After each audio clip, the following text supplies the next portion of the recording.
ओम नमो भगवते वासुदेवाय। ओम नमो भगवते वासुदेवाय।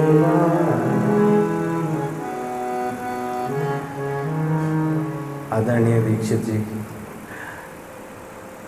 गुरु जी, रवि भाई, आप सभी के चरणों में मैं प्रणाम निवेदित करता हूँ और आप सभी से ऐसा आशीर्वाद मांगता हूँ कि जो भी गुण आदरणीय भाई साहब ने मुझ में कहे, जो कि अभी विद्यमान नहीं है, आपके आशीर्वाद से वो किंचित भी मेरे अंदर परिलक्षित हो जाएं, ये मेरी प्रार्थना है। और आप सब यहाँ उपस्थित हैं तो ये इस बात का द्योतक है, ये बताता है कि आप सब सुहृद हैं, भगवान के करीब हैं।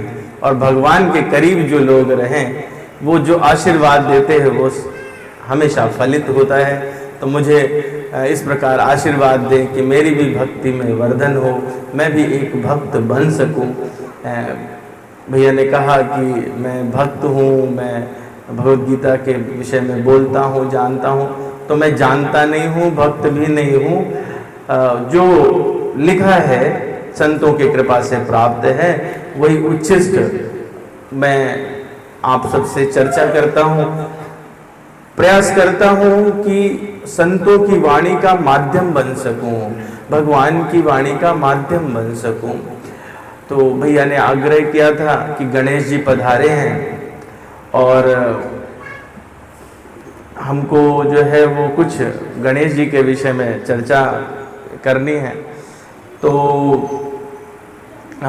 मैं सबसे पहले तो आप सबसे क्षमा प्रार्थना करना चाहता हूँ कि समय से नहीं आ सका।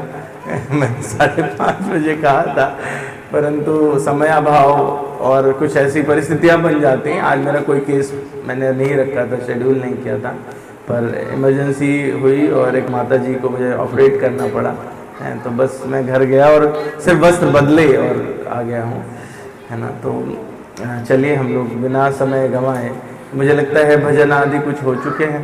कुछ आप अगर आदेश करें तो करूँगा, नहीं तो है करना है। अच्छा ठीक, मैं आऊँ उधर। मैं आता हूँ, उधर ही आता हूँ। फिर छोटा सा भगवान की स्तुति, एक जिसमें पूरे वृंदावन का दर्शन हो जाता है और भगवान राधा रानी सबकी कृपा उसमें प्राप्त होती है। तो आइए हम लोग वो भजन गाने का प्रयास करते हैं, यही वाला ठीक रहेगा।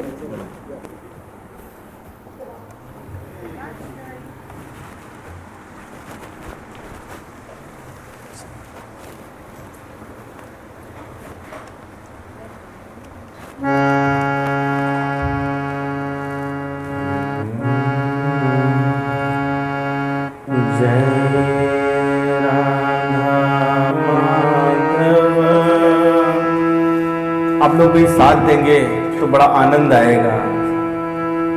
जय राधा माधव, जय कुंज बिहारी, जय राधा माधव, कुंज बिहारी,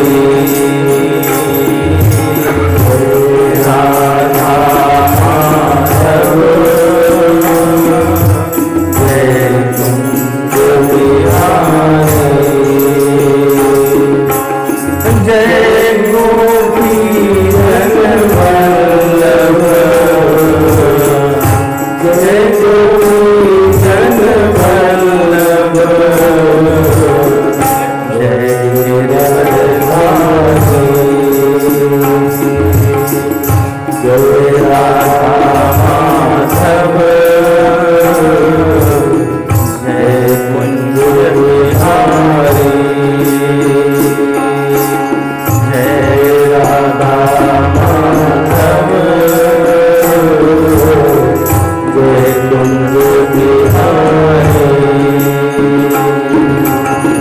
यशोदानंदन ब्रज जन रंजन यशोदानंदन ब्रज जन रंजन यशोदानंदन ब्रज जन रंजन यशोदानंदन ब्रज जन रंजन यमुना तीर अवतारी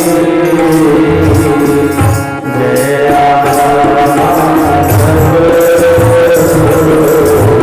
जय कुंज बिहारी जय राधा माधव जय कुंज बिहारी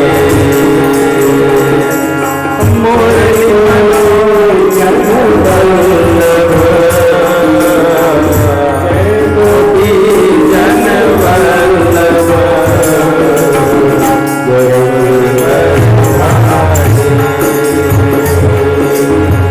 जय राधा माधव जय कुंज बिहारी मुरली मनोहर करुणा सागर मुरली मनोहर करुणा सागर मुरली मनोहर करुणा सागर मुरली मनोहर करुणा सागर जय गोवर्धन धारी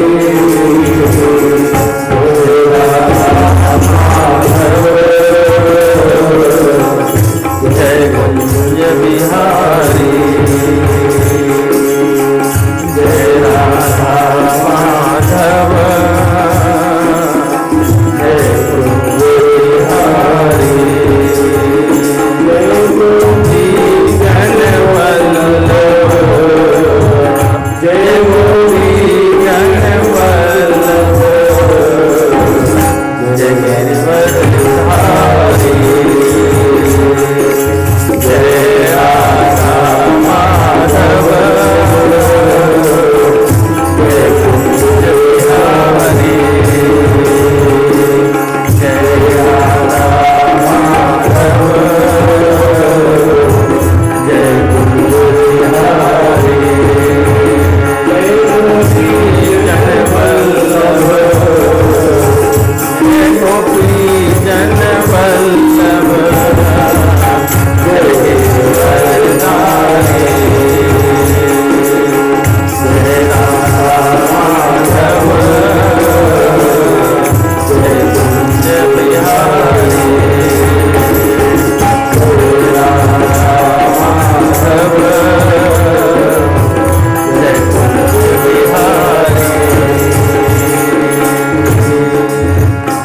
बोलिए वृंदावन बिहारी लाल की श्री श्री राधा श्याम सुंदर भगवान की जय श्री सीताराम भगवान की जय गणेश भगवान की जय।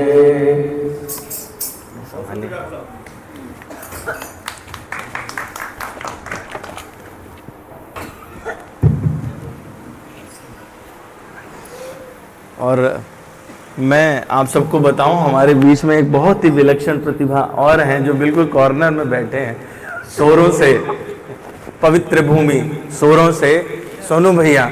ये बहुत ही अच्छे गायक, रामायण रामचरितमानस के कुशल वक्ता और बहुत सारा तो ऐसा है जो मैं भी नहीं जानता हूँ।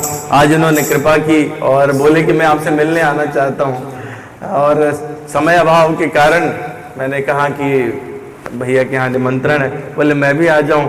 तो ऐसे सरल हृदय व्यक्ति हैं, इनको बारंबार प्रणाम सोनू भाई साहब, है ना। तो हम लोग इनसे एक भजन जरूर सुनेंगे, है ना। पहले चर्चा एक बार कर लें, समय जो है वो तेजी से चल रहा है, एक्चुअली मेरा कुछ और भी टारगेट है, तो चलिए।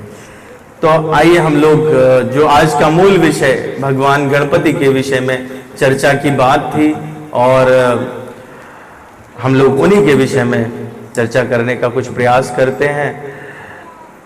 जो बन पड़ेगा ईश्वर कृपा से मन में आएगा, थोड़ा बहुत संग्रह है, उसको लेके बात करूंगा।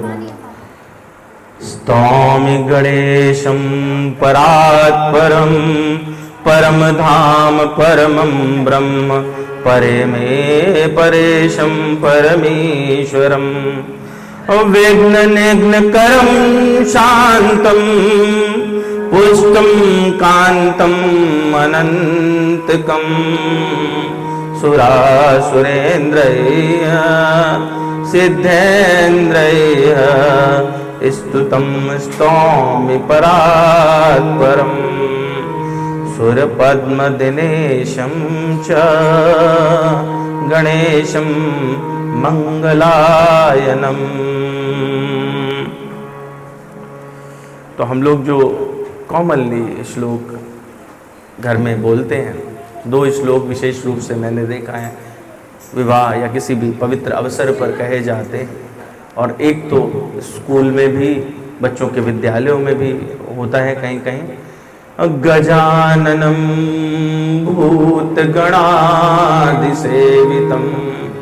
कपित्थजम्बूफलचारुभक्षणम् उमासुतं शोकविनाशकारकं नमामि विघ्नेश्वरपादपङ्कजम्। तो ये अगर हम लोग ये जो कॉमनली सामान्यतः सब जगह कहा जाने वाला श्लोक है, इसको ध्यान से इस पर ही ध्यान केंद्रित करेंगे तो भगवान गणेश के विषय में बहुत सारी चीज़ें अपने को समझ आ जाएंगी, पता चल जाएंगी। और देखिए गणेश जी क्या हैं? परमात्मा स्वरूप हैं। परमात्मा के विषय में जान जाए ऐसा कोई कहे तो ये दंभ मात्र ही होगा।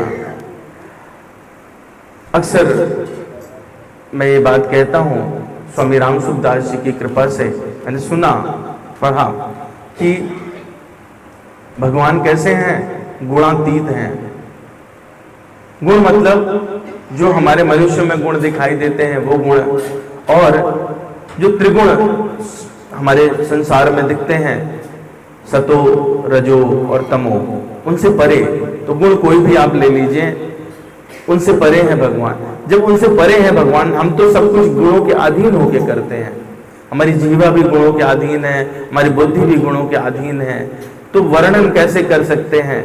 तो बड़ी सुंदर सी एक व्याख्या लिखी, अगर आप लोगों को समय मिले तो उन्होंने लिखा है वर्णनातीत का वर्णन।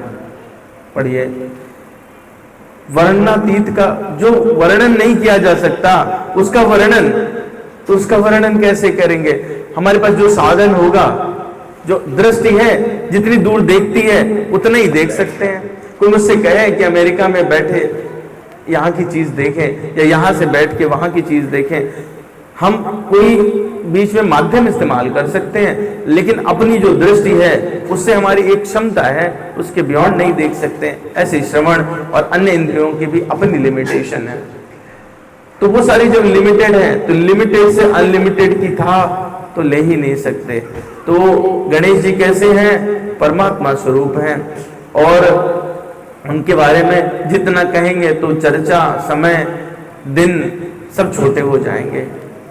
लेकिन फिर भी क्या है, हम लोग लालची होते हैं। मनुष्य जो है सबसे लालची जीव है, सबसे लालची जीव।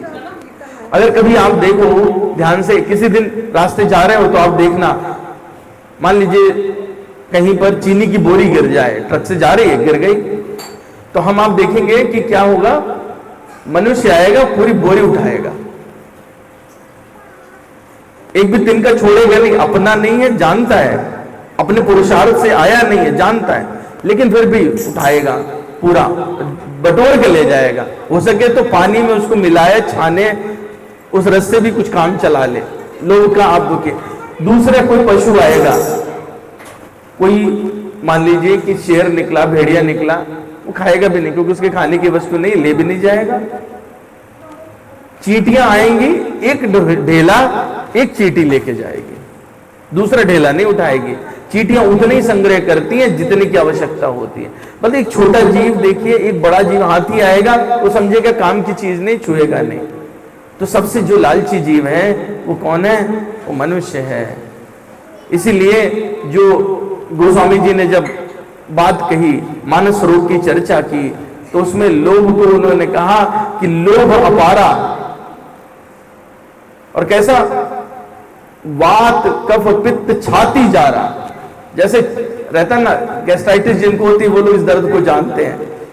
कितनी दवा खाएं फिर शुरू हो जाती है, कुछ खाया तुरंत शुरू हो जाती है। उस प्रकार का अपार लोभ है, समापन नहीं है, संवरण नहीं होता। तो हमारा भी वो लोभ है, लेकिन वो लोभ, वो जो मानस रोग है, वो उनका डायरेक्शन बदल जाए। लोभ हो जाए भगवान को जानने का, लोभ हो जाए भगवान के शरणागत होने का, तो कल्याण निश्चित है। फिर कोई उस लोभ से दिक्कत नहीं है। कितनी बोरियां उठाओ, कोई दिक्कत नहीं है, क्योंकि वो बोरी तो परमात्मा की बोरी है, परमात्मा तक ले जाती है। तो हमको जो उस लोभ के कारण, तो इस जो श्लोक कहा उसको हम लोग थोड़ा ध्यान से देखें, सूक्ष्मता से एक एक उसकी तरफ बढ़ेंगे। गोस्वामी जी जो है वो इनके लिए कहते हैं, जो सुमिरत सिद्धि होय गणनायक करिबर बदन, करहु अनुग्रह सोय बोधि राशि शुभ गुण सदन। अभिनय पत्रिका में कहा, गाइए गणपति जगबंदन, शंकर सुमन भवानी नंदन, सिद्ध सदन गज बदन विनायक, कृपा सिंधु सुंदर प्रभुदायक, मोदक प्रिय मुझ मंगल दाता, विद्या वारिद बुद्धि विधाता, मांगत तुलसीदास कर मोरे, बसहि राम सिय मानस मोरे। तो लोभ है, मैंने लोभ से बात शुरू की थी। लोभ है तो जिससे भी मांगो, गणेश जी से भी मांगा तो क्या मांगा? भगवान सीताराम मेरे मानस में बस जाएं। तो जब भी मांगना है तो मांगने में याचक बनो, तो सबसे बड़ा याचक बनो। लोभी बनो तो इतना बड़ा लोभ होना चाहिए, असीमित मांगो। असीमित मांगेंगे तब तो लोभ की बात है। मतलब हमने दुर्गुण पाला भी तो छोटा सा दुर्गुण पाला, मजा नहीं है। उस दुर्गुण को इस कदर ले जाइए, है ना, उद्धार हो जाए। तो वो लालच होना चाहिए। तो आइए हम लोग जो है वो गणेश जी के विषय में थोड़ी थोड़ी चर्चा। गणेश शब्द किन दो शब्दों से मिलकर बना? गण और ईश, गणेश। अच्छा, गणेश जी का प्रारंभिक नाम क्या गणेश ही है या कुछ और है? पहला नाम जो माता पार्वती जी ने कुछ कहा होगा ना, बच्चे होते हैं तो नामकरण होता है। हाँ, नहीं, नाम क्या दिया था? ये तो कथा है कि किसे बनाया, नाम क्या दिया? विनायक। पहला नाम विनायक, पहला नाम विनायक। लेकिन जो गणेश नाम है वो कैसा है? वो अनंत काल से। विनायक तो जब कथा है उसके हिसाब से नाम आया, पर गणेश नाम वो अनंत काल से है, हमेशा से है। क्यों है? आइए समझने का प्रयास करते हैं। गणेश शब्द का सही मतलब क्या है?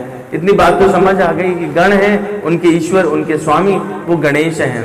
तो वो जब हम परमात्मा तत्व की दृष्टि से देखेंगे तो नाम बनता है गणेश, सभी गण। अब ये गण क्या होते हैं? तो गण जो है वो प्रमुखता 8 वसु, 11 रुद्र और 12 आदित्य, जो सृष्टि का संचालन करने वाले हैं, उनका जो स्वामी हो, उन गणों का जो स्वामी हो वो है गणेश। थोड़ा और नीचे उतरेंगे तो जो गण हैं वो क्या होते हैं, छंदों को भी गण कहा जाता है। उसमें जो रस निकलता है रसों को भी गण कहा जाता है। गण मतलब गण से ही आई गिनती, गिनती शब्द की व्युत्पत्ति। तो जहां पे भी गणना है वो सब गण हो जाते हैं। इसीलिए गोस्वामी जी लिखते हैं वर्णानाम अर्थ संघानाम रसानाम छंदसामपि। और आगे बड़ी सुंदर लाइन, मंगलानाम च कर्तारो वंदे वाणी विनायक हो। विनायक शब्द का प्रयोग किया है ना। और उसके बाद जब आगे वंदना में बढ़ते हैं तो पूरे परिवार का स्मरण करना है, तो फिर इसलिए कहते हैं आगे वो भवानी शंकर वंदे श्रद्धा विश्वास रूपिणो। तो बात क्या हुई, पूरा परिवार कैसे आया। गणेश किसके यहां जन्म लेंगे, आपके यहां भी आ सकते हैं।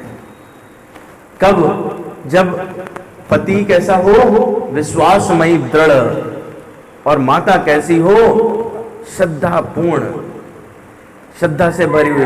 अब आप जरा दृष्टि डालें और देखें माता पार्वती कैसी हैं, जिन्हें कहते हैं अन्नपूर्णा। पूर्णागिरी माता पास में ही है, सभी जानते हैं।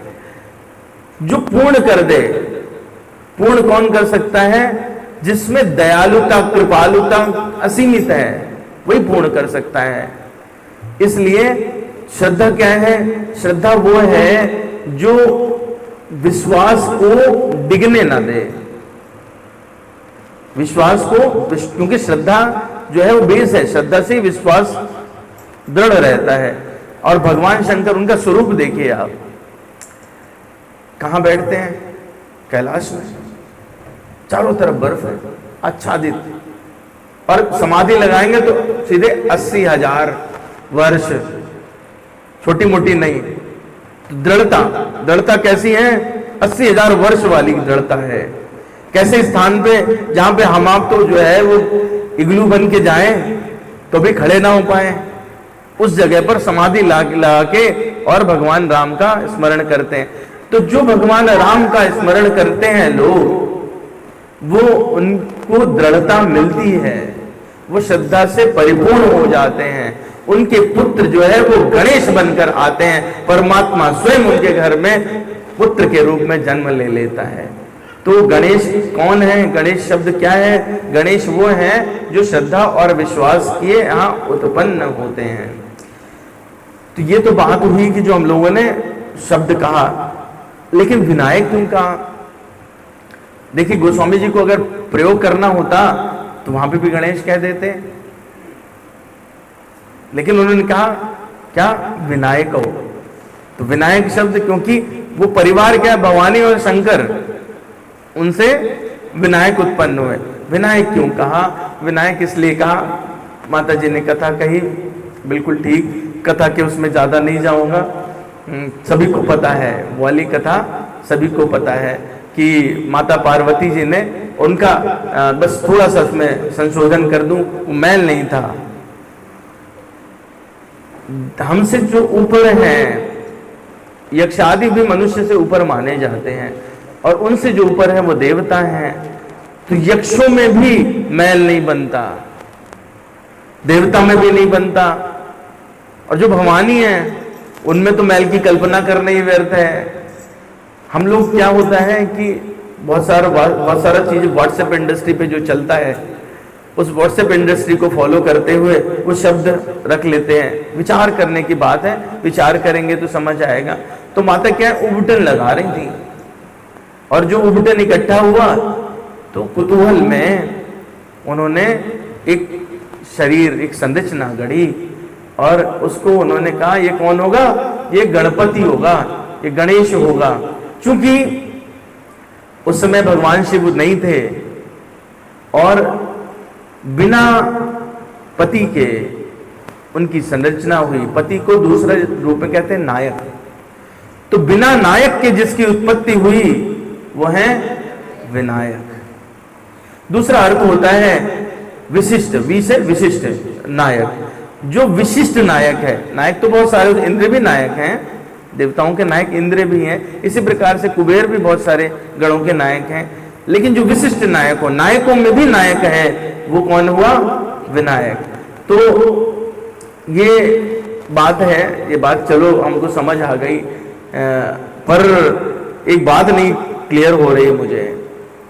वो क्लियर ये नहीं हो रही कि चतुर्थी को ही क्यों हुआ। दूसरा प्रश्न आता है, विधर्मी लोग हमसे अक्सर पूछ लेते हैं, बोले अम्मा तुम्हारी बड़ी शक्तिशाली है, 8 भुजाओं वाली है, सिंह पे सवारी भी करती है, तो उसको जो है ऐसा गणपति बनाने की क्या जरूरत थी? कथा में पढ़ते हैं ना, उनको क्या कहा कि तुम द्वार पे सुरक्षा के लिए खड़े हो जाओ। भगवान शिव आए और उन्होंने कहा कि तू जानता नहीं, मैं तो पति हूं, मैं खुद ही स्वामी हूं, तो स्वामी को ही रोक रहा है अंदर घुसने से, और इस पर उन्होंने सरकार दिया। तो इसमें 2-3 प्रश्न आए। एक प्रश्न यह है कि माता को ऐसी क्या जरूरत पड़ गई, और ये कार्यक्रम चतुर्थी को ही क्यों हुआ? माता तो स्वयं शक्तिशाली है, किसी को भी, मतलब जो सुरक्षा स्वयं प्रदान करती हो, वो कह रही है मुझे द्वारपालक चाहिए, मुझे सुरक्षा चाहिए। बात कुछ जम नहीं रही है, या तो कथा में झोल झाल है या हमारी समझ में झोल झाल है, मतलब कहीं ना कहीं तो समस्या है जरूर। तो पहली चीज हम लोग देखते हैं, एड्रेस करते हैं कि ये चतुर्थी को क्यों। जो 3 गण हैं हमारे, अगर हम प्रकृति की दृष्टि से देखें तो भगवान कैसे? सत्य, चित्त और आनंद। और हमारी प्रकृति के हिसाब से देखें तो सतोगुण, रजोगुण और तमोगुण। तो ये सतो, रजो, तमो से जो ऊपर हो और सच्चित आनंद हो, वैसा होता है गणपति। चतुर्थी को क्यों? क्योंकि जो ये है वो 4 अवस्थाएं होती हैं हमारी, सुषुप्ति, स्वप्न, जागृत और तुरीया। तो ये चारों अवस्था को जो पार कर जाए वो है चतुर्थ वर्ण वाला। उस तुरीय अवस्था या उससे ऊपर, तो वो इसलिए गणपति की उत्पत्ति चतुर्थी, तुरीय अवस्था जिनको प्रारंभ से ही प्राप्त है, वो चतुर्थी में उत्पन्न होते हैं। और इसी के कारण वो क्या कहे जाते हैं? वो गणेश कहे जाते हैं। गणेश तत्व जो है वो इस प्रकार से है। अब बात आती है कि माता को ऐसी जरूरत क्यों पड़ी? तो माता को इसलिए इसकी जरूरत पड़ी क्योंकि माता ने कुतूहल से किया था। माता तो स्वयं भगवान शिव की अर्धांगिनी होने के कारण शब्दों की पूरी जानकार हैं, मंत्रों की जानकार हैं। मंत्र की उत्पत्ति किससे हुई? भगवान शिव से। शब्द की उत्पत्ति भगवान शिव से है। हम लोग सभी जानते हैं, जिनके बच्चे संस्कृत पढ़ते होंगे तो वो ये भी जानते होंगे कि भगवान शिव के डमरू से उत्पत्ति हुई, और फिर उसमें बहुत सारे जो संस्कृत के वर्गीकरण किया गया तो वो उस हिसाब से है। तो जिनसे शब्द की उत्पत्ति हो रही है, जो सभी मंत्रों को उत्पन्न करता है, उनकी जो पत्नी है, उनकी जो अर्धांगिनी, जो उनकी शक्ति है, क्या उनको मंत्र ज्ञान नहीं होगा? अवश्य होगा। अच्छा, मंत्र क्या होता है? मंत्र क्या चीज है? मंत्र जो है व्याकरण की दृष्टि से मंतारम त्रायते इति मंत्रः, मनन करने वाले की, त्राय मतलब रक्षा करना, है ना। क्षत्रिय, क्षत्रिय में भी त्रय शब्द है क्योंकि वो सभी की रक्षा करता है। तो मंत्र क्या है? मंत्र है जो मनन करने वाले की रक्षा करे। जिस मंत्र का आप अनुसंधान करो उसकी रक्षा करे। तो मंत्र से जब उनके अंदर वो मंत्र डाला गया तो ऑटोमेटिकली रक्षा का स्वभाव उस व्यक्ति में, उस व्यक्तित्व में उत्पन्न हो जाता है। तो रक्षा करने की जो बात आई वो इस प्रकार से है। लेकिन जब भगवान प्रकट करते हैं, शिव प्रकट करते हैं, क्योंकि वो तो स्वयं मंत्र प्रकट करने वाले, और माता प्रकट करते हैं, थोड़ा भेद रह जाता है। भगवान शिव के साथ क्या बात है कि वो किसी प्रकार की त्रुटि या जरा, ये दोनों को बर्दाश्त नहीं करते। माता सती से त्रुटि हुई, त्याग दिया। जरा का मतलब होता है कि जो समापन की तरफ चला जाए। जिसमें अब वो बात नहीं रही, नवीनता नहीं है, नवीनता समाप्त हो गई। तो प्रलय भगवान शिव का गुण कहा जाता है। प्रलय क्यों होती है? क्योंकि प्रकृति तब जरावस्था में चली जाती है, उसका पतन हो चुका होता है। तो ऐसी चीज जो सड़ रही हो उसको रखने से कोई फायदा नहीं। तो असल में प्रलय जो है वो सृजन की नींव है, नवीनता की व्युत्पत्ति है। तो जब उन्होंने देखा, उनकी दृष्टि पड़ी, और भगवान शिव की तो 3 आंखें हैं, तो उन्होंने दृष्टि डाली और देखा कि इसमें तो अपूर्णता है। तो अपूर्णता वो कैसे समाप्त हो? इसका जो शीर्ष है सूक्ष्म स्थूल तो दिखाई दे रहा है, सूक्ष्म नहीं है। सूक्ष्म का स्थान यहां है। तो जो सूक्ष्मता का स्थान है वो परिपूर्ण नहीं है, इसलिए वो हिस्सा भगवान ने हटा दिया। अब उसके लिए चाहिए कि उस सूक्ष्मता को जो धारण करे और वो सारे कर्तव्यों का पालन करे, तो वो उसके लिए विशाल सिर, विशाल बुद्धि चाहिए। इसलिए जो उनको सिर लगाया वो लगाया गज का, यानी हाथी, दूसरे शब्दों में हमारे। इसीलिए जो श्लोक है उसका पहला शब्द क्या है? गजाननम। गणपति हैं या गणेश हैं? भूत गणादि सेवितम। अच्छा, बात यह है कि जो ईश है, जो स्वामी है, उसकी प्रकृति ये नहीं होती कि वो सेवा कराए सबसे, वो सेवा करने वाला होता है, इसलिए स्वामित्व की भावना होती है। अगर आप ध्यान से देखें तो अपने कुटुंब में भी यही करते हैं। पिता है, घर का स्वामी माना जाता है, माता स्वामिनी मानी जाती है।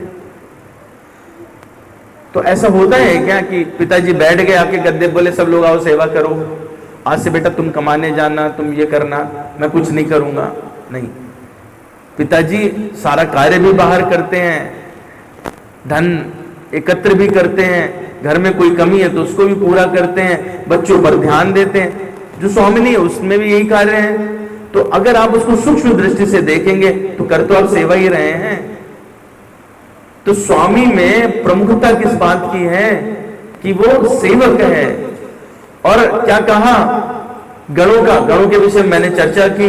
वसु, रुद्र, मरुत, ये सारे गण हैं, उनके स्वामी। तो जो प्रकृति को चलाने का तरीका है, जो लोग चला रहे हैं, उनको कैसे कंट्रोल में रखना है, कैसे कार्य कराना, वो भी, लेकिन जीवों का भी कल्याण हो, इसलिए गजाननम भूत गणादि सेवितम। सेवितम अर्थ दोनों आते हैं, भूत गण आदि द्वारा सेवा किए जाए, या भूत गण आदि की जो सेवा करे, सेवा पाए, वो है गजाननम भूत गणादि सेवितम। तो हम लोग जो है अगर इस दृष्टि से देखेंगे तो समझ में आएगा। अच्छा, एक गज जो शब्द है, जब आध्यात्मिक दृष्टि से देखें तो उसमें परमात्म तत्व भी विलक्षित होता है, परिलक्षित होता है। गा से होता है गमन, गम्य, जाना, और जा से होता है जनन। तो जो सृष्टि का विनाश करे और सृष्टि की उत्पत्ति करे वो है गज। इसलिए गजाननम भूत गणादि सेवितम। तो अब गजानन के विषय में ये बात हो गई, उनकी आविर्भाव की एक कथा आपने कही, कल्प भेद से पुराणों में दूसरी कथा भी है, और परमात्मा स्वरूप कैसे है उसकी वो पुष्टि भी कर देती है। ब्रह्म वैवर्त पुराण में गणपति खंड में चर्चा है कि कार्तिकेय जी का जन्म हुआ, माता से विलग हो गए, गंगा जी की कृपा से जन्म हुआ था। माता को उस समय क्षोभ उत्पन्न हुआ, पार्वती जी को सूक्ष्म में जा रहा हूं, कथा विस्तार में नहीं बताऊंगा। तो उन्होंने पुत्र प्राप्ति के लिए अपने स्वामी से प्रार्थना की कि क्या करूं। भगवान शिव तो भगवान कृष्ण राम के परम भक्त हैं, तो उन्हें कुछ अगर बात कहनी है, कुछ पाना है, तो उन्हीं के विषय में कहते हैं, बोले आप कृष्ण का व्रत करिए, पुत्र प्राप्ति का व्रत होता है जिसको आप करेंगे तो भगवान आप पर प्रसन्न होकर के। तो जब माता पार्वती मनन करती थी, व्रत का पालन करती थी, भगवान कृष्ण उनकी स्मृति में आते, उनके रूप पर वो मोहित हो जाती, और फिर उन्होंने जब मन में यह संकल्प किया कि मुझे तो आपके जैसा ही पुत्र चाहिए, भगवान कृष्ण प्रकट हुए और उन्होंने कहा कि माता आपने जो संकल्प किया है वो दूसरा कोई तरीका नहीं है। मनु शत्रुपा ने भी यही भगवान से वरदान मांगा, आपके जैसा ही पुत्र चाहिए। भगवान बोले मेरे जैसा तो दूसरा कोई नहीं है, मुझे स्वयं ही आना पड़ेगा तुम्हारा पुत्र बन के। और भगवान क्या है कि फिर वो जनन के माध्यम से नहीं आते, प्रकट होते हैं। तो गणेश जी को प्रकट होना था। अब चाहे आप दोनों कल्पों की कथा में देख लीजिए, तो वहां पर भी क्या हुआ कि प्रकट हुए। देखा कि बढ़िया एक पत्र पर एक सुंदर बालक विद्यमान है और उसको माता ने अंगीकार किया, गुरुजन आए, नाम रखा गणेश। दूसरी तरफ देखें तो माता ने अपने उपटन से एक मूर्ति बनाई और जिनका नाम हुआ विनायक, और उन्होंने कहा कि ये सबकी रक्षा करेंगे, सबके स्वामी होंगे, इसलिए कहलाए गणेश। तो ये दो कथाएं आती हैं, इन दोनों के माध्यम से हम लोग परमात्म स्वरूप का, कृष्ण स्वरूप का गणपति जी में दर्शन कर सकते हैं। और एक दिन चर्चा हो रही थी, मैंने भैया से कहा कि जगन्नाथ जी एक दिन के लिए गजानन बनाए जाते हैं। तो परमात्मा के स्वरूप में अगर देखें तो भेद नहीं है, तत्व तो वही है। दृष्टि, कल्प, कथाएं, पुराण इत्यादि के माध्यम से थोड़ा थोड़ा भिन्न हो जाते हैं। कई सारे और प्रश्न रहते हैं जो हम लोगों के सामने आते हैं, तो मैं थोड़ा थोड़ा उन पर दृष्टि डालते हुए आगे बढ़ूंगा। स्वरूप आपके सामने है, तो ऊपर से नीचे हम लोग देखते हैं और एक एक चीज के विषय में थोड़ी थोड़ी सूक्ष्म चर्चा करेंगे। अगर हम लोग देखें तो उनका मस्तक कैसा है? विशाल मस्तक है। गजानन है ना, विशाल मस्तक है एकदम। तो और यहां पर तीसरा नेत्र भी है। गजानन इसलिए भी हैं जो हाथी का सिर लगाया, क्योंकि वो सबसे बुद्धिमान है, सबसे धैर्यशाली है। अब हाथी को कभी देखो तो एकदम धैर्यपूर्वक धीरज से चलता है, ऐसा नहीं कि खाने के लिए अभी टूट पड़े, किसी लालच में आके टूट पड़े, डिसीजन बड़े प्रेम से लेता है।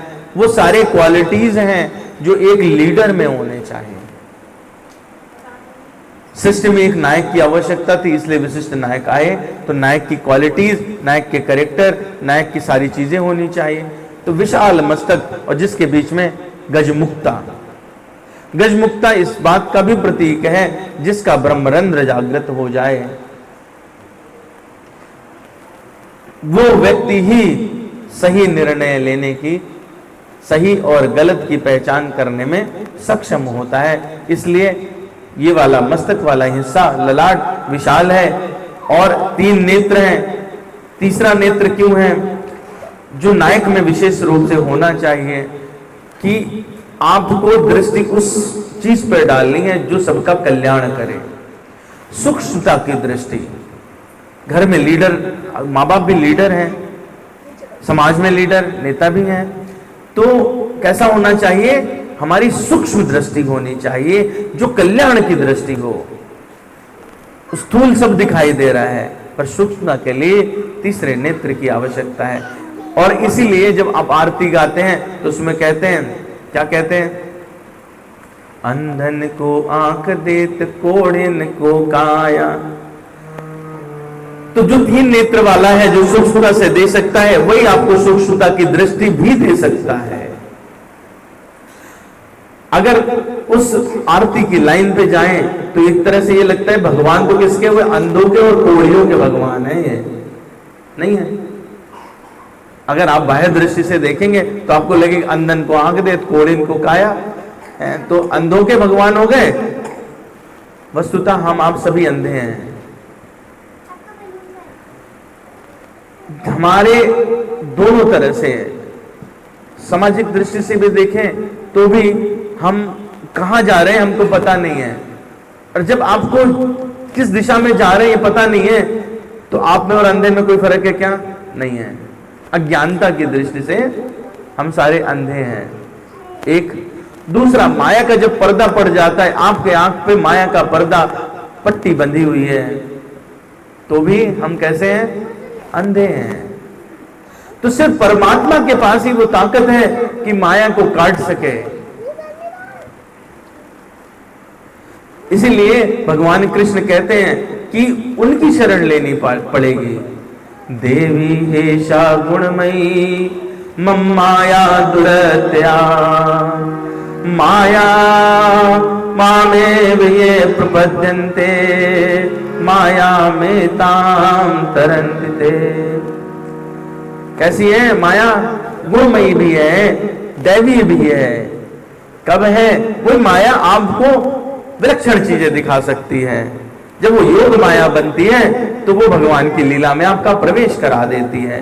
लेकिन वही जब संसारिक माया, महामाया, मोह माया बनती है तो वो आपको अंधा बना देती है।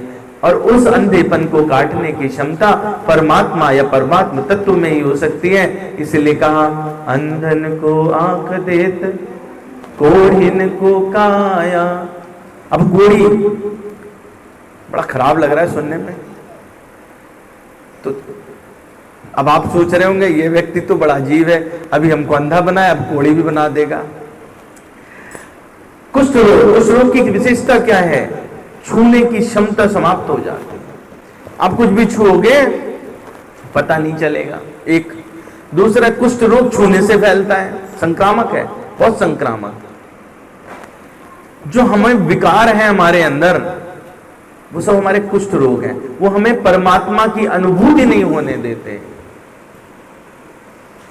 और वो विकार जितने आप में बढ़ते हैं, आप जिसके कांटेक्ट में जाते हो उसमें भी संक्रमण से उतने विकार बढ़ा देते हैं। तो कुष्ठ रोगी हुए ना हम सारे के सारे। इसलिए कहा, अंधन को आंख देत, कोढ़िन को काया। अच्छा, अब आप देखो कि इनकी जो नेत्र है ना, बहुत विशाल नहीं है। चेहरा इतना बड़ा, हमारी आंखें प्रोपोर्शनेट होती हैं, इनकी आंखें छोटी हैं। दूरदृष्टि। नेता कैसा होना चाहिए? दूरदृष्टि वाला। इसलिए छोटी छोटी आंखें। फिर आप देखो कि सूंड जो है सामने है और उसके नीचे मुख छुपा हुआ है। तो ये सब क्वालिटीज किसकी हैं? एक नेता की क्वालिटीज हैं, एक लीडर की क्वालिटीज हैं। कि अपने को क्या करना है कि मुख तो सिर्फ भगवान ने दो चीजों के लिए दिया। ये जो शरीर है उसको मुख के माध्यम से पोषण मिले ताकि वो परमात्मा की प्राप्ति के लिए साधन बना रहे। एक दूसरा है कि भगवत भजन करने के लिए वाणी को स्थान चाहिए, इसलिए भगवान ने मुंह बनाया।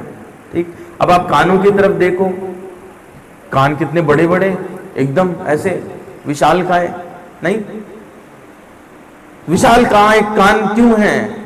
इसलिए हैं क्योंकि खूब सुनो, सबकी सुनो। नेता कैसा होना चाहिए? खूब सुनने वाला, सबकी सुनने वाला। फिर ईश्वर ने दो कान बनाए और उसमें छेद देखो कितना छोटा सा रखा। खूब सुना, सुनना अलग बात है, श्रवण करना अलग बात है। श्रवण उसका किया जो काम का है, बाकी सब दूसरे कान से बाहर। बुद्धि में वही रखना जो काम का है, जो ईश्वर प्राप्ति के लिए या कल्याण के लिए आवश्यक है। अच्छा, कानों का शेप देखो आप कैसा है? सूप जैसा। पुराने लोग जानते हैं, माताएं आप सबके घर में सूप होंगे। सूप का काम क्या रहता है? पछोरने का। तो फालतू की बकवास पछोड़ दी, रखी नहीं। ठीक है, जब रखेंगे नहीं तो क्या होगा? बुद्धि का स्थान जो कान से जाता है वो बुद्धि तक पहुंचता है। कूड़ा करकट ले जाएंगे, कूड़ा करकट रहेगा, है ना? तो वो कूड़ा करकट यहां ना रहे।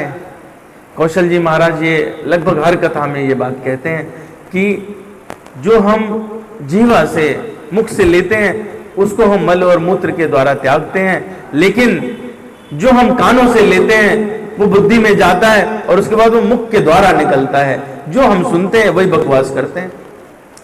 तो पछोड़ के लेना है ताकि बुद्धि में शुद्ध विशुद्ध भगवत प्राप्ति की चीजें ही जा सकें। और नीचे आए तो आप देखते हैं कि सूंड लटकी हुई है और कैसी है? वक्रतुंड महाकाय कोटि सूर्य संप्रभा। तो कैसी है? वक्र है, आगे की तरफ मुड़ी हुई है। तो ये बताती है, ये दो चीजों को बताती है। ये बताती है कि जो माया है ना वो आपको पकड़ के लटकी हुई है और वो सीधी नहीं है, वो टेढ़ी मेढ़ी है। दूसरा, गजानन इसलिए भी है क्योंकि अगर आप देखेंगे तो ये वाला हिस्सा और मस्तक इसको मिला लें तो ये ओम आकार का बनता है। तो जो प्रणव है वो प्रणव स्थापित हो सके इसलिए भी इनकी आकृति गजानन की है। एक दंत, चूंकि आज भी जो है समय उतना नहीं है, लेकिन तो एक दंत कहा जाता है कि गजासुर से जब युद्ध हो रहा था तो गजासुर ने अटैक किया, दांत टूट गया, उन्होंने अपना हाथ में दांत पकड़ा और गजासुर को पैर से दबा दिया। मूसक बन के भाग रहा था, वो मूसक आज भी उनका वाहन है। दूसरी भी कथा है कि परशुराम जी आए और उनको उन्होंने मार्ग में रोका और परशुराम जी ने अपना फरसा उठाया, चूंकि भगवान शिव के द्वारा दिया हुआ अमोघ अस्त्र है। गणपति स्वयं परमात्मा होते हुए भी उन्होंने इस बात का मान रखने के लिए कि भगवान का अस्त्र व्यर्थ ना हो तो उसको अपने दांत पर ले लिया और वो दांत कट गया। पर दांत क्यों कटाया? इस संसार में कोई भी चीज हम पकड़ते हैं ना तो उसमें सबसे मजबूती से पकड़ने वाली चीज दांत है। आपने देखा होगा लोग दांत से पकड़ करके बड़े बड़े वाहन भी उठा देते हैं। एक दूसरे से जो माइक संबंध है, माया वाला संबंध है, उसमें यह भी कहा जाता है दांत से काटी हुई रोटी खाते हैं। तो प्रगाढ़ता को दर्शाता है। अब एक दांत हो तो एक दांत से काटी हुई रोटी खाएंगे। एक दांत से काटी हुई रोटी खाने का मतलब है अनन्य प्रेम है एक दूसरे में। एक दूसरा क्या है कि जो माया वाला प्रभाव था, ऐसी माया तो कटी जानी चाहिए। एक ही दांत होने का यह भी है कि माया और ईश्वर तत्व एक ही है, लेकिन जब भगवान से मिलना हो तो आपको माया को तोड़ करके अलग करना पड़ता है, संसार से अलग होना पड़ता है, तभी आप परमात्मा की प्राप्ति कर सकते हैं। और नीचे बढ़िए तो आप देखेंगे उधर बड़ा विशाल है। तो कैसा होना चाहिए? एक लीडर को ऐसा होना चाहिए जो सबकी सुने और उसे पचा भी ले। कम से कम जो है उस पर कोई वक्तव्य जाए। और मुंह छोटा होने का कारण भी यही है। देखिए हमारे यहाँ सबसे ज्यादा लड़ाइयां होना, बड़े बड़े मतलब वर्ल्ड वॉर तक भी दो ही कारणों से हुए, सुनी नहीं या कुछ गलत कहा। घर परिवार में भी यही रहता है। पिताजी कहते हैं ये लड़का हमारी सुनता नहीं है, पति कहते हैं पत्नी तो हमारी सुनती नहीं है, बच्चा भी कहता है माता पिता हमारे सुनते नहीं है। समस्या कहाँ है? सुनने की है। और सुनने के बाद जो सुनते नहीं है वो बोलते बहुत हैं, कुछ भी बोल देते हैं। तो इसलिए गणेश जी आपको दर्शाते हैं कि सुनो खूब, काम की चीज बुद्धि में ले जाओ, बोलो बहुत कम, सिर्फ वही बोलो जो हमारे कल्याण के लिए। और हमारे कल्याण के लिए क्या है? श्री राम जय जय राम, श्री राम जय जय राम, श्री राम जय जय राम, श्री राम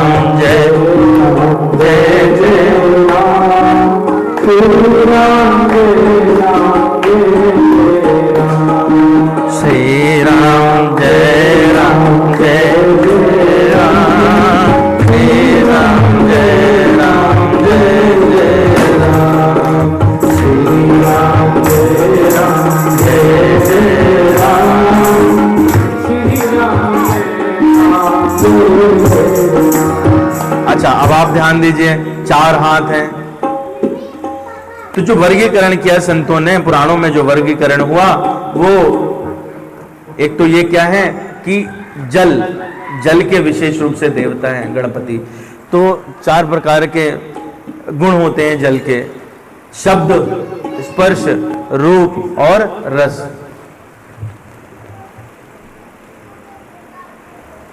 तो वो चारों ये भी दर्शाते हैं 4 प्रकार के पुरुषार्थ हैं, 4 प्रकार के युग हैं। तो 4 की बहुत सारी चीजें, लेकिन प्रमुखता किस बात की है कि 4 प्रकार के भक्त हैं।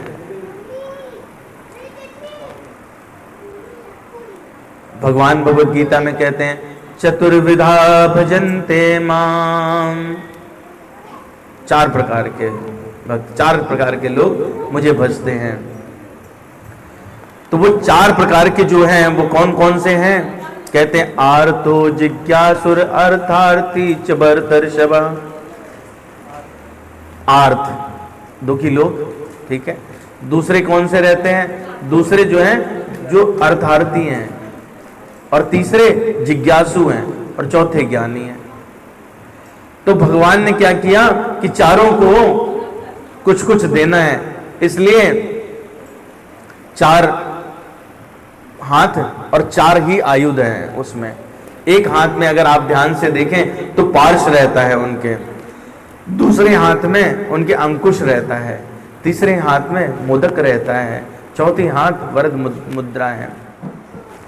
तो जो 4 हैं, जो तमोगुणी व्यक्ति है या जो आर्त है, तो आर्त की दुख अपने पार्श से खींच लें, या तमोगुण को जो उसके विकार हैं वो पार्श से खींच लें। पार्श यानी फांसी का फंदा। और किस चीज ने सबसे ज्यादा परेशान किया? वो मोह ने। मोह को पार्श में जो फंसा ले वो उनका एक आयुध है। तो वो किसके लिए हो गए? आर्त। दूसरा क्या है? उससे थोड़ा और ऊपर गया, अर्थार्थी। तो अर्थार्थी में भी लोभ आदि की भावना बहुत बहुत रहती है, ज्यादा नहीं बढ़ जाए इसलिए अंकुश। जितनी आवश्यकता उतना दिया, उसके बाद अंकुश। विकार ज्यादा नहीं बढ़ जाए, अंकुश। मोह कैसा है? मोह हाथी के समान है। ये विकार कैसे हैं? ये आपको संसार में कैसे भी ले, अंकुश की आवश्यकता, इसलिए अंकुश। दूसरे प्रकार के लोग होते हैं रजोगुणी। आर्तो जिज्ञासु अर्थार्थी च भरतर्षभ हैं। तो अब आए कैसे लोग? जिज्ञासु लोग। तो जिज्ञासा करते हैं, रजोगुण की व्युत्पत्ति हो जाती है। मोदक क्या बताता है? मोदक बताता है कि मिठाई रजोगुणी है। तो रज कण को भी कहते हैं। मोदक में आप देखो तो बहुत सारे कण रहते हैं, उन्हें इकट्ठा करके रखें। तो हाथ में भगवान ने पकड़ रखा है, रजोगुण तुम्हारा बढ़ न जाए। एक दूसरा जो कण है वो एक नेता की क्वालिटी है कि जितने भी लोग हैं समूह में उनको इकट्ठा रखें, सभी गणों को इकट्ठा करके रखें, किसी में कोई किसी प्रकार का भेदभाव नहीं हो जाए। और तीसरा क्या है कि जो सेवा करे उसको ये मोदक प्रसाद के रूप में मिल जाए। तीसरा भक्त था ना, तो जो जिज्ञासु हुआ उसे मोदक प्रसाद रूप में मिल जाए, तो इसलिए उनके तीसरे हाथ में मोदक है। चौथे हाथ में क्या है? वरद हस्त है। जो सतोगुणी है, जो ज्ञानी है, जो विशेष भक्त है, उसके लिए वरद हस्त है कि अब तुम सतोगुण से भी ऊपर उठो। तो इसलिए उनके पास 4 हाथ और चारों में अलग अलग आयुध हैं। और नीचे उतरे तो हम लोग देखते इतना विशालकाय भगवान और उनके नीचे मूषक।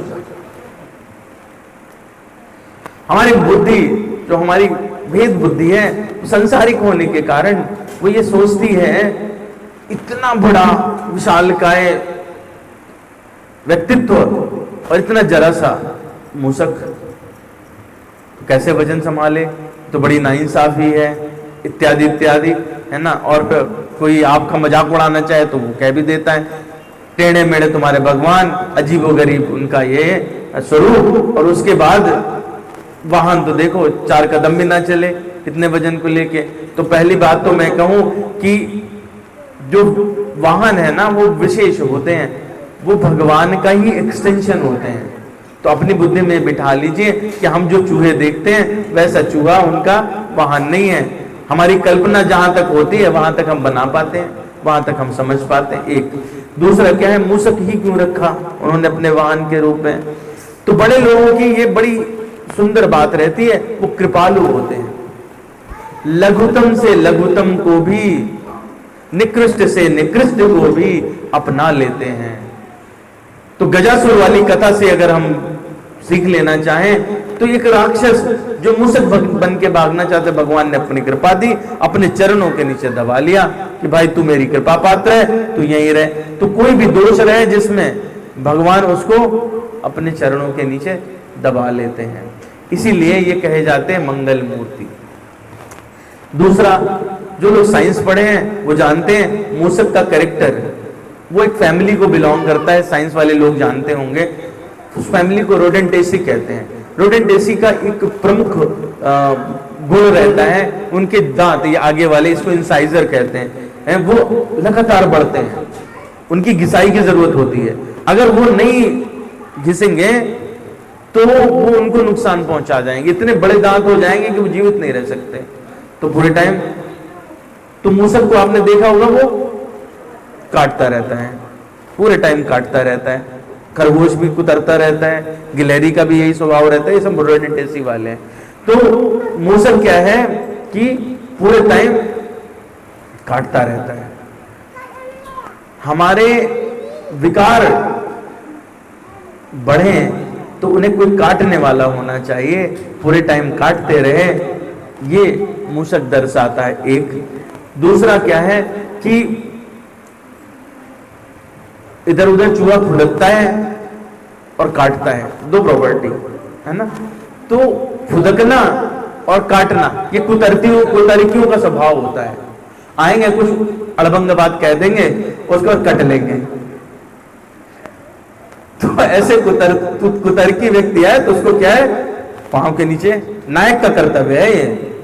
कैसा कोई समाज में उदंड व्यक्ति है जो गड़बड़ सड़ो फैलाता है, दबा के रख लिया, लीडरशिप की क्वालिटी है। तीसरा, 3 हो गए। चौथा ये है कि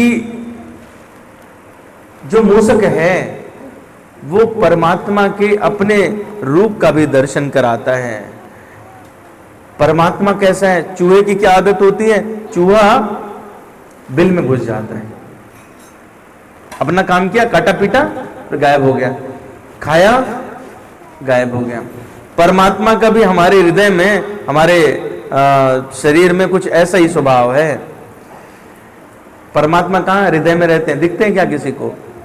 हृदय रूपी बिल में घुसे हुए, आपके सारे भोगों का भोग करने वाले। तो मूसक जो है वो ब्रह्म स्वरूप को भी दर्शाता है कि जैसे परमात्मा है वो सारे भोगों का भोग करके और फिर गायब हो जाता है। तो इसलिए भी गणेश जी की सवारी क्या है? और जो ब्रह्म के ऊपर सवार रहे वो तो पर ब्रह्म ही हो सकता है, उसके अलावा कोई दूसरा हो नहीं सकता। इसीलिए गणेश भगवान कैसे हैं? परमात्मा स्वरूप हैं। इनका एक नाम है मंगल मूर्ति। मंगल मूर्ति 3 लोगों को का हम लोग सुनते हैं। मंगल मूर्ति गणपति बप्पा, ठीक, दूसरे हनुमान जी के, तीसरे भगवान राम। वाल्मीकि जी कहते हैं मंगल मूर्ति के दर्शन जब से हुए, मंगल मूर्ति, 3 मंगल मूर्ति। वस्तुतः 3 लोगों को कहा जाता है, तत्व रूप में एक ही है। कृष्ण जब गणपति के रूप में पैदा हुए या जन्म लिया या अवतार लिया तो मंगल मूर्ति हुए ना। हनुमान जी जो हैं वो एक कल्पभेद से भी, वैसे भी आप लोगों ने पढ़ी होगी, तो चील जो है कीर उड़ा के ले गई थी, अंजना जी के गर्भ स्थापना हुई, और तो भगवान का ही अंश स्वरूप है मंगल मूर्ति। और भगवान राम तो जो सबका मंगल भवन अमंगल हारी, द्रवो सिरप अहिर बिहारी। मंगल भवन अमंगल हारी, उमा सहित जय जपत भारी। मंगल का भवन, भवन मतलब छोटी चीज नहीं होती है। हम लोग कह देते हैं हमारा घर भवन बन सकता है क्या? कभी नहीं बन सकता। वो जिसमें किसी चीज की कमी ना हो। भा जो शब्द है वो है कि जो असीमित हो, वो वन जिसमें किसी भी चीज की सीमा ना हो, वो है भवन। मंगल भवन, तो मंगल जो है वो असीमित रूप में जिसके अंदर रहे, फिर वो कैसा रहेगा? वही हो जाएगा मंगल मूर्ति। तो इसलिए तीन ये मंगल मूर्ति, बड़ी समानता है गणपति जी में और हनुमान जी में। एक है शंकर सुवन, दूसरे भी हनुमान चालीसा के माध्यम से देखें, ये भी शंकर सुवन हुए, दूसरे भी हनुमान चालीसा के माध्यम से शंकर सुवन हुए। ठीक है, इनकी आगे की तरफ सूर्य लटक रही है, उनकी पीछे की तरफ। ये भी लगातार परमात्मा के ध्यान में रहते। ब्रह्म संहिता पढ़ेंगे तो उसके चौथे श्लोक में आई थिंक इस बात का वर्णन है कि भगवान के चरण कमलों को जिन्होंने अपने सिर पर धारण कर रखा है वो है गणपति भगवान। तो भगवान के चरणों को सिर पर धारण करने वाले गणपति भगवान, भगवान के चरणों को सिर पर धारण करने वाले हनुमान जी। बड़ा पेट, मोदक की प्रियता, ये अपने चेहरे पर सिंदूर लगवाते हैं, वो अपने पूरे शरीर पर सिंदूर लगवाते हैं। तो बड़ी समानताएं हैं दोनों मंगल मूर्तियों में। परमात्मा की दृष्टि से देखें तो हमको वही दिखाई देंगे। तो इसलिए अच्छा, इनको रामचरितमानस के माध्यम से, पुराणों के माध्यम से देखें तो ये सबसे पहले क्यों पूजे जाते हैं? इन्होंने दर्शाया कि राम नाम की महिमा क्या है। परमात्मा जब आते हैं तो वो सिर्फ और सिर्फ भक्तों का कल्याण करने आते हैं, उसके अलावा दूसरे कार्य से आते नहीं हैं। उनको दूसरी चीज के लिए जरूरत नहीं है, वो तो इतने सक्षम है। रामायण में चर्चा है, सुग्रीव जी से थोड़ा मतभेद हुआ, इसको कथा को सूक्ष्म कर रहा हूं। सुग्रीव जी थोड़ा नाराज हुए, भगवान राम ने उनको दृष्टि दी, उन्होंने कहा कि मैं अगर चाहूं तो मुझे पलक झमकाने की भी जरूरत नहीं है, सिर्फ उंगली हिलाने मात्र से जितने संपूर्ण सृष्टि के राक्षस हैं उनका संहार हो सकता है। और लक्ष्मण जी तो ही हैं, लक्ष्मण हनई क्षण मोह तेते। ठीक है, तो एक निमिष के अंदर लक्ष्मण जी उनको समाप्त कर सकते हैं। तो भगवान को सेना की जरूरत थी क्या? नहीं, लेकिन सबको साथ में रखना है, ये मंगल मूर्ति ही कर सकते हैं कि भालू, बानर, गिलहरी जो आओ सबको स्वीकार कर लिया है। ये सिर्फ और सिर्फ मंगल मूर्ति कर सकते हैं, उनके अलावा कोई दूसरा इस चीज को कर नहीं सकता। तो बात क्या है? बात यही है कि उन्होंने राम नाम की महिमा को हमारे सामने प्रकाशित करने के लिए अपना यह स्वरूप रखा, ताकि हम परमात्मा को सरलता से प्राप्त कर सकें। और कथा आपको सबको पता है कि प्रथम पूजे जाने के लिए शर्त रखी गई कि जो सबसे पहले ब्रह्मांड का चक्कर लगा के आएगा तो वो, और ऐसे में इनके गुरु नारद जी हैं, ये इन्होंने विचार करने लगे। नारद जी का प्राकट्य हुआ, उन्होंने बताया कि भैया देखो राम में तो संपूर्ण ब्रह्मांड समाया हुआ है। कहा ठीक है, राम लिखा, चारों तरफ चक्कर लगाया और काम हो गया। तो बताते इस माध्यम से है हमें क्या? महिमा जासु जान गण राऊ, प्रथम पूजियत नाम प्रभाव।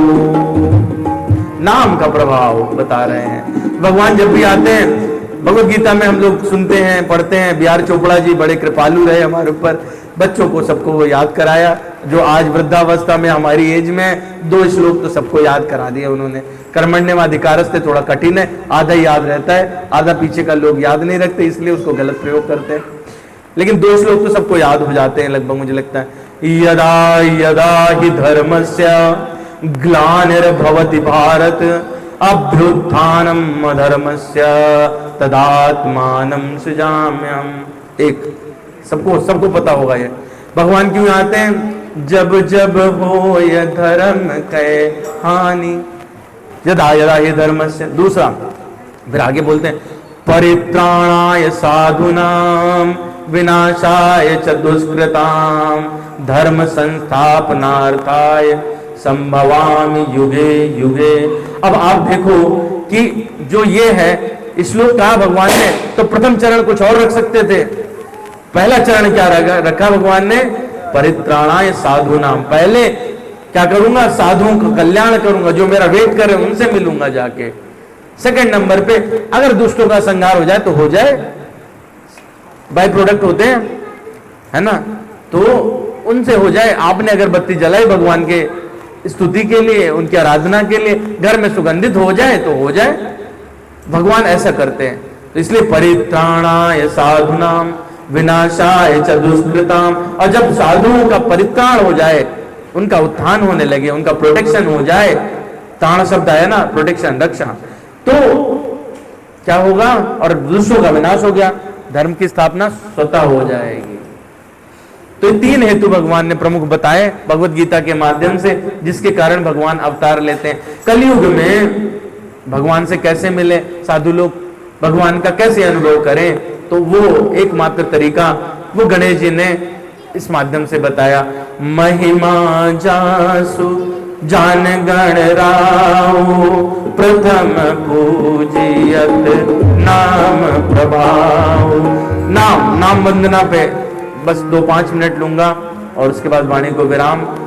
अब बंदो नाम राम रघुबर को हेतु कृषानु भानु हिम कर को विधि हरिहर माया वेद प्राण सो अगुण अनुपम गुण निधान सो। महामंत्र जोय जपत महेशु काशी मुकुट हेतु उपदेश।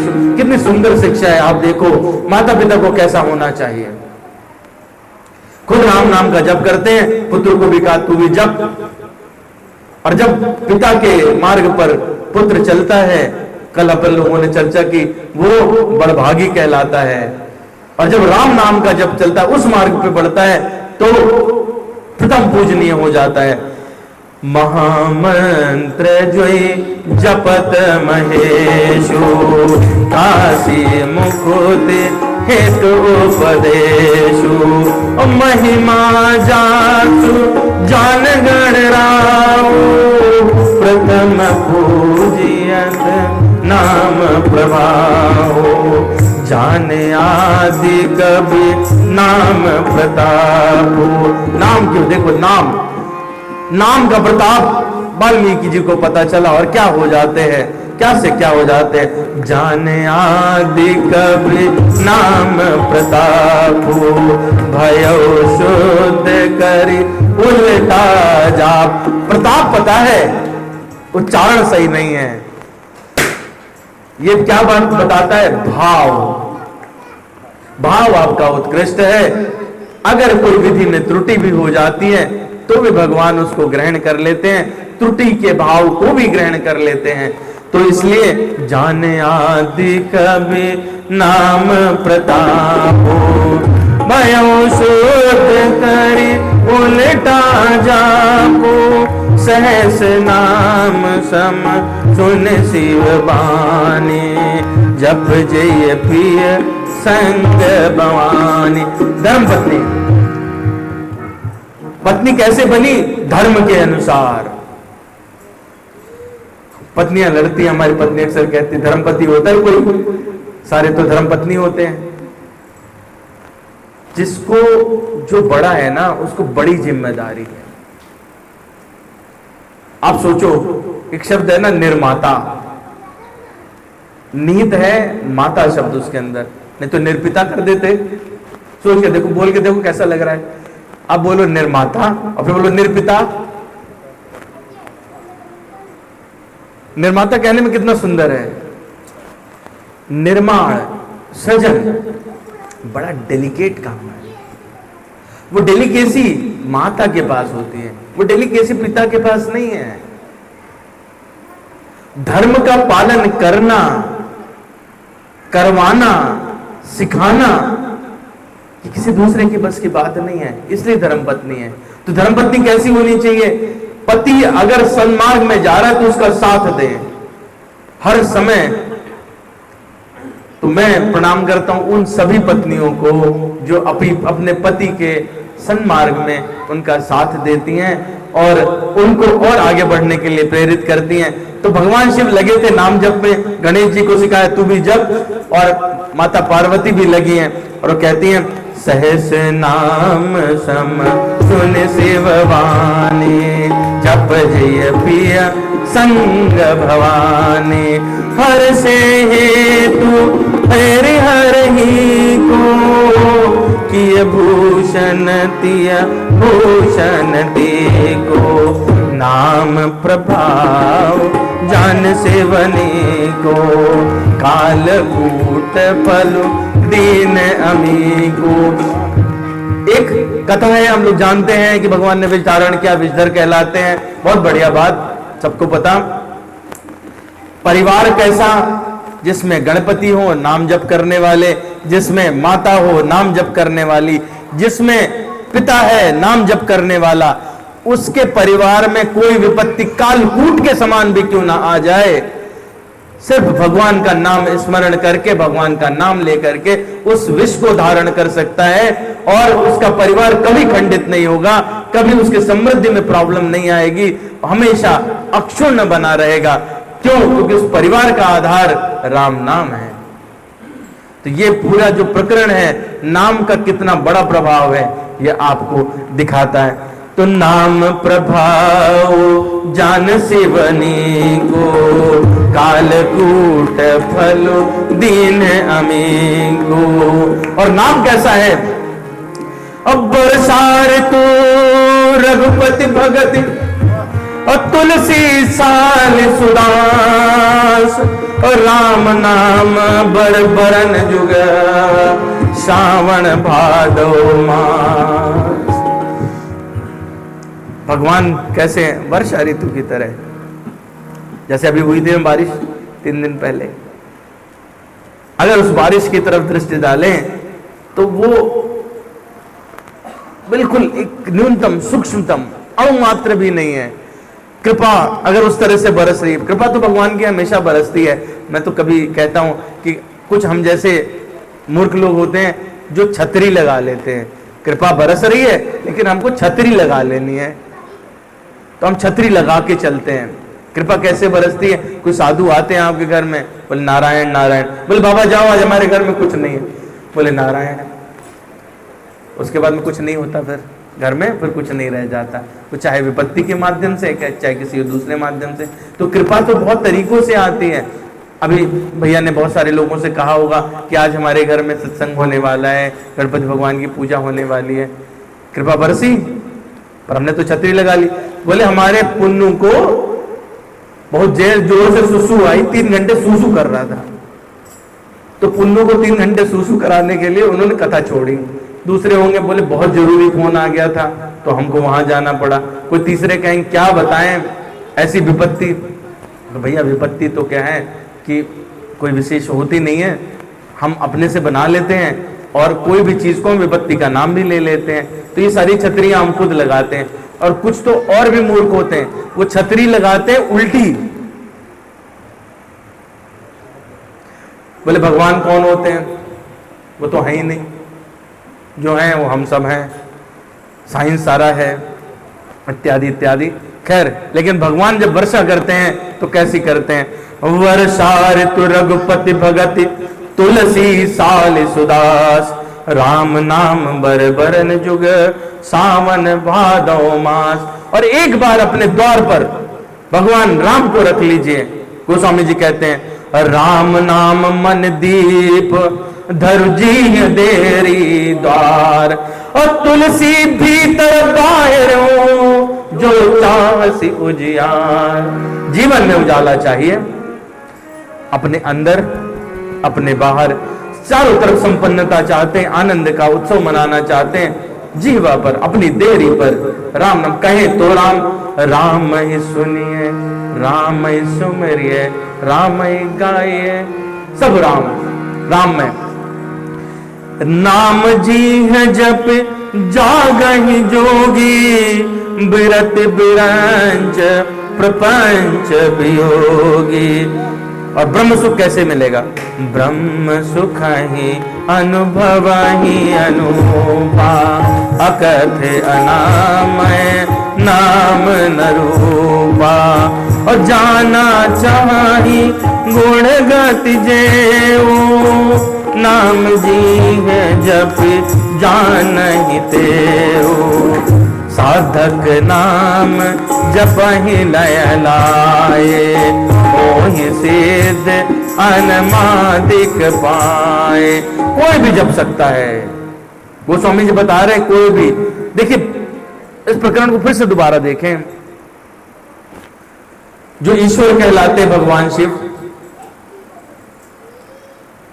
जो पूरे संसार का कष्ट दूर करने वाली अन्नपूर्णा है भवानी,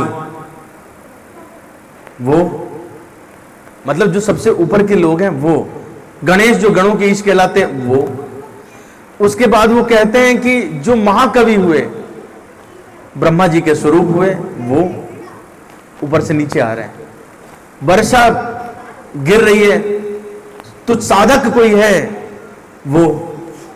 तो कोई भी मतलब ऊपर की कैटेगरी से लेकर के नीचे की कैटेगरी तक कोई भी रहे, सबका कल्याण होने वाला है। कोई भी व्यक्ति ऐसा नहीं है जिसमें पात्रता ना हो कि वो नाम ना ले सके एक। और जो नाम लेता है उसके जीवन में कल्याण निश्चित है। गोस्वामी जी नाम वंदना के माध्यम से यही बात बताना चाहते हैं। तो कह रहे हैं कि अगर कोई व्यक्ति बहुत कष्ट में भी है, नाम जपहि नाम जन आरत भारी, मिटाहि कुसंकट होहि सुखारी। तो बता रहे राम भगत जग चारि प्रकारा, सुकृति चारु अनघ उदारा, चहु चतुर कहूँ नाम आधारा, ज्ञानी प्रभु विशेष प्यार।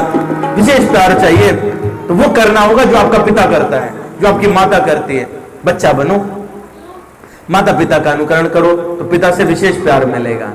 तो विशेष प्यार चाहिए तो वही करना पड़ेगा जो माता पिता कर रहे हैं। जगत पिता जगत माता कौन? भवानी शंकर और माता पार्वती, शंकर जी और माता पार्वती। इसलिए कह रहे हैं राम भगत जग चारि प्रकारा, सुकृति चार्यो अनघ उदारा, चहु चतुर कह नाम आधारा, ज्ञानी प्रभु विषेक प्यारा, चाहु जुग चाहु श्रुति नाम प्रभाव, कल विषेक नहीं आन उपाओ। सकल कामनाहीन जे राम भगति रसलीन, नाम सुप्रेम पीयूष हृदय तिन्हु किए मन मीन। तो जो लोग नाम जप कर रहे हैं बिना किसी सकाम भावना के, निष्काम होकर के, उनके लिए तो कल्याण ही कल्याण है। उनको किसी प्रकार से जिनका मन इस राम में नाम में डूबा हुआ है, उनके जीवन में किसी प्रकार की कोई कमी रह नहीं जाती। क्यों? क्योंकि भगवान तब अपने में और अपने भक्त में कोई अंतर नहीं रखते। जैसा कि भैया ने प्रारंभ में ही कहा कि चार ये चतुर नाम बपु एक, भक्ति भक्त भगवंत गुरु चतुर नाम बपु एक, तिनके पद बंधन किए नाश विघ्न अनेक। विघ्न तो बहुत सारे हैं, किसी दिन समय रहेगा तो विघ्न पर चर्चा होगी। और मैंने काफ़ी समय ले लिया, मुझे लगता है जो मैंने अपने लिए निर्धारित किया था उससे भी आधे घंटे ऊपर जा चुका हूँ। तो गणेश जी जैसा उनके जो जीवन से, उनके विग्रह से हमको संदेश मिलता है, वो गोस्वामी जी की एक चौपाई के माध्यम से समापन पर कहूँगा। मुखिया मुख सो चाहिए, खान पान कहूँ एक, पालई पोसई सकल अंग, तुलसी सहित विवेक। ऐसा होना चाहिए, ऐसे मुखिया बनिए। हम सभी मुखिया हैं, कहीं ना कहीं के परिवार के मुखिया पिता होते हैं, बच्चों के मुखिया माता होती है, टीचर स्कूल में मुखिया है। तो जरूर ऐसा मुखिया बनिए और भगवान से प्रार्थना करिए। कैसी प्रार्थना कि हम तो कुछ जानते नहीं हैं, तो भगवान हम पर, जब हम सरल बनने का प्रयास करते हैं, सरल होते नहीं हैं हम, क्योंकि सरलता हृदय से कभी आती नहीं है। और सरल कौन? राजेश्वरानंद महाराज जी कहते हैं कि सरल तो वो है जिसके हृदय में स से सीता, रा से राम और ला से लक्ष्मण जी विराजमान होते हैं, वही सरल है। उसके अलावा तो बाकी दुनिया में कोई सरल है नहीं। तो इसी के साथ अपनी वाणी को विराम देता हूँ। बोलिए वृंदावन बिहारी लाल की जय। बोलिए श्री सीताराम भगवान की जय। श्री श्री राधा श्याम सुंदर भगवान की जय। आपके चरणों में बार बार प्रणाम। बहुत सुंदर। आज मैं इस गणेश उत्सव के अवसर पर इस वृंदावन क्लास में आए हुए सभी भक्तों का, सभी महानुभावों का सादर अभिनंदन करता हूँ, वंदन करता हूँ। हेड ऑफ द हमारे डॉक्टर साहब हमारे बीच में विशेष अतिथि के, और बहुत ही सुंदर सार कर वाणी में उन्होंने हमारे बिना ऑपरेशन के हमारे मस्तिष्क का ऑपरेशन कर दिया और हमारे दिमाग से ये विचार भर दिए कि प्रथम भक्ति तन कर संगा, सररति कथा प्रसंगा। हमारे बीच में ऐसे संत आज उपस्थित हैं कि हमारे हृदय को गदगद कर दिया है और हमारे मानसिक विकारों को आपने अपने थेरेटिकल ऑपरेशन से बिल्कुल वंचित कर दिया है। मैं उनका आभार करता हूँ, वंदन करता हूँ, अभिनंदन करता हूँ, स्वागत करता हूँ।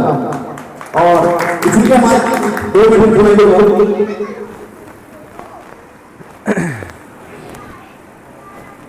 ना हम बसाते यो मान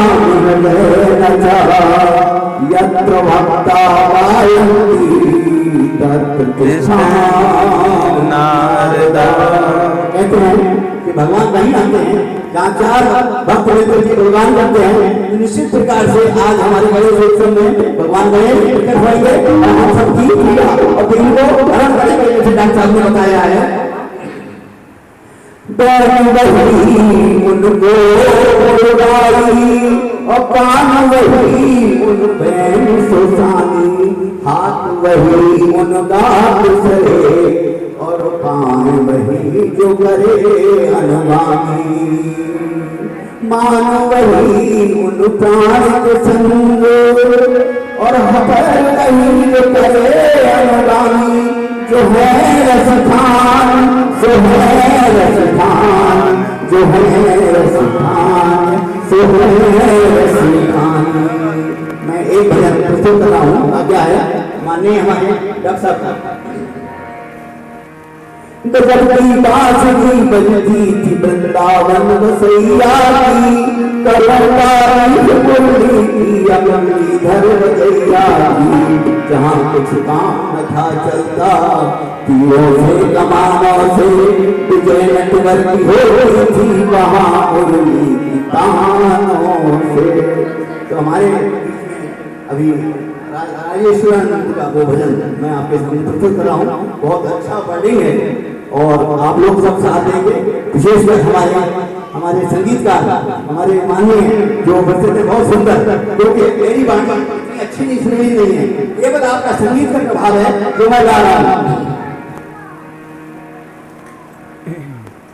हे मुरलीधर चलिया मोहन हम भी तुमको दिल दे बैठे मुरलीधर चलिया मोहन दिल दे मुरलीधर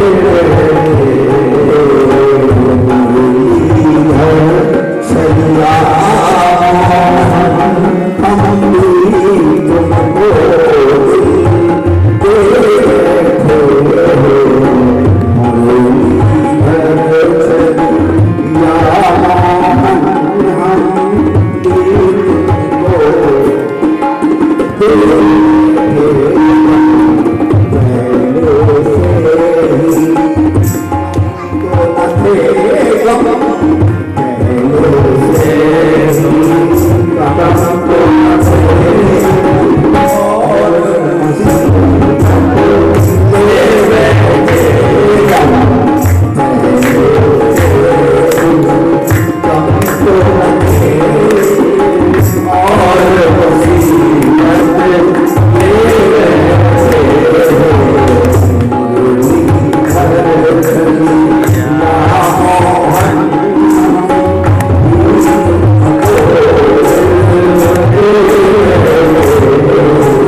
नटवर चंद्र किशोर को कृष्ण भगवान की जय। आगे के लिए कार्यक्रम का बहुत ही महत्वपूर्ण समय हमारे आगे संगीतकार होंगे।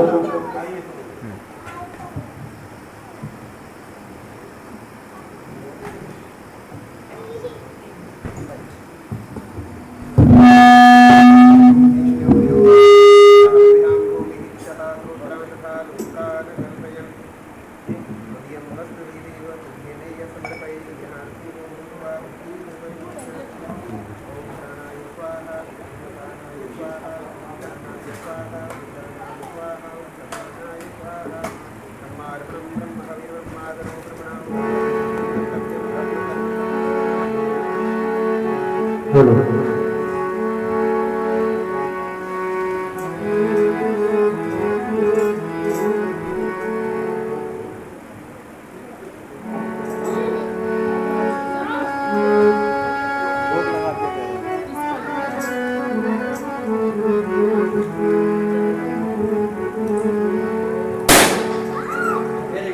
जय श्री राम।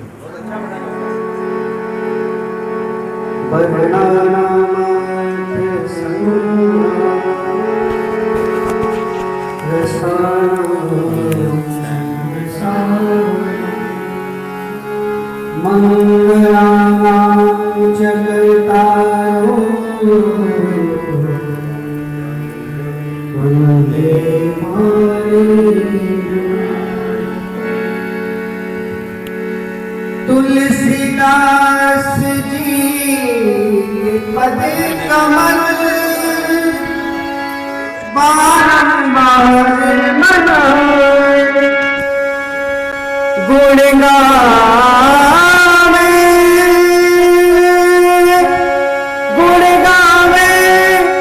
सिया राम के श्री हनुमत हो श्री राम जय राम मेरे राम जय राम श्री राम जय राम मेरे राम जय राम श्री राम जय राम मेरे राम जय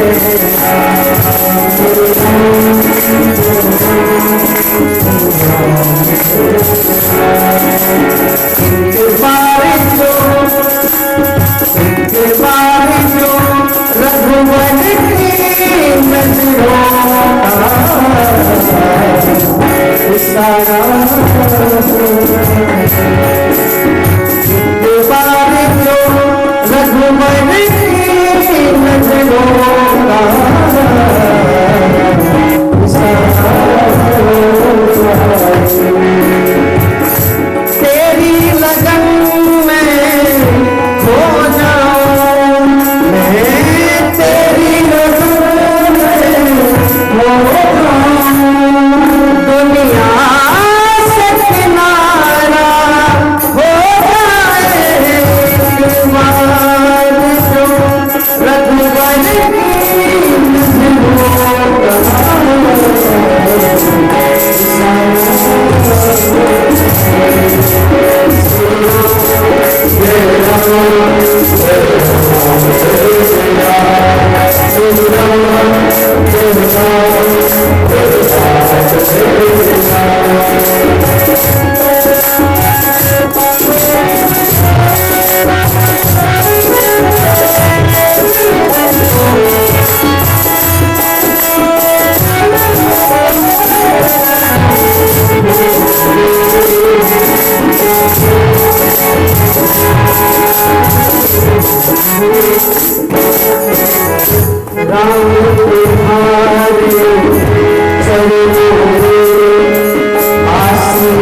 अरे ना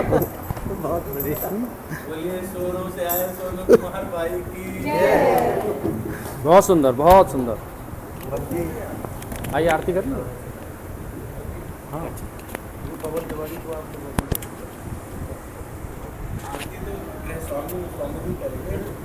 आरती कर लो। नहीं, हम तो दास है, गृह स्वामी स्वामिनी की करेंगे।